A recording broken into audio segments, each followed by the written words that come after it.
மாம்சமான யாவர் மேலும் எந்த நாவியை பொழிவேன் என்கிறாரேசு.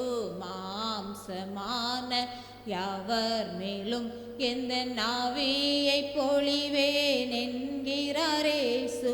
கடைசி நாளும் நெருங்கி வருதே, கர்த்தரின் வருகை வெகு சமீபம். ஆயத்தமாய் நாம் விழித்திருப்போம், தேவனின் ராஜ்யம் சுதந்தரிப்போம். தேவனின் ராஜ்யம் சுதந்தரிப்போம்.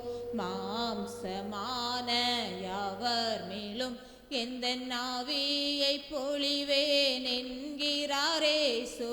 மாம்சமான யாவர் மேலும் எந்த நாவியை பொழிவேன் என்கிறாரேசு.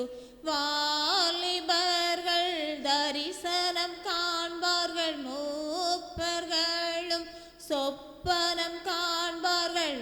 ஊழியக்கார குமாரர் குமாரத்தி தீர்க்க தரிசனம் சொல்லுவார்கள். தீர்க்க தரிசனம் சொல்லுவார்கள்.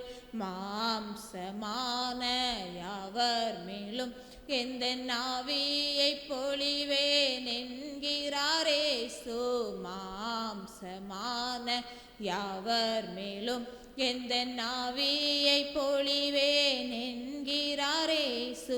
கர்த்தாவே யாருந்தன் கூடாரத்தில் தங்குவான், பரிசுத்த பர்வதத்தில் வாசம் பண்ணுவான்.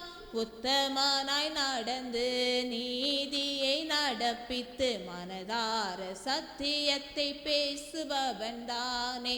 மனதார சத்தியத்தை பேசுபவன் தானே. மாம்சமான யாவர் மேலும் எந்த நாவியை பொழிவேன் என்கிறாரேசு. மாம்சமான யாவர் மேலும் எந்த நாவியை பொழிவேன் என்கிறாரேசு.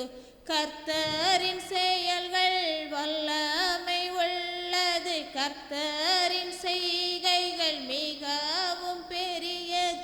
கர்த்தரின் செயல்கள் மகத்துவம் உள்ளது, கர்த்தரின் நீதி என்றென்றும் நிற்கும்.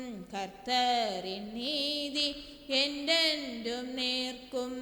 மாம்சமான யாவர் மேலும் எந்த நாவியை பொழிவே என்கிறாரேசு.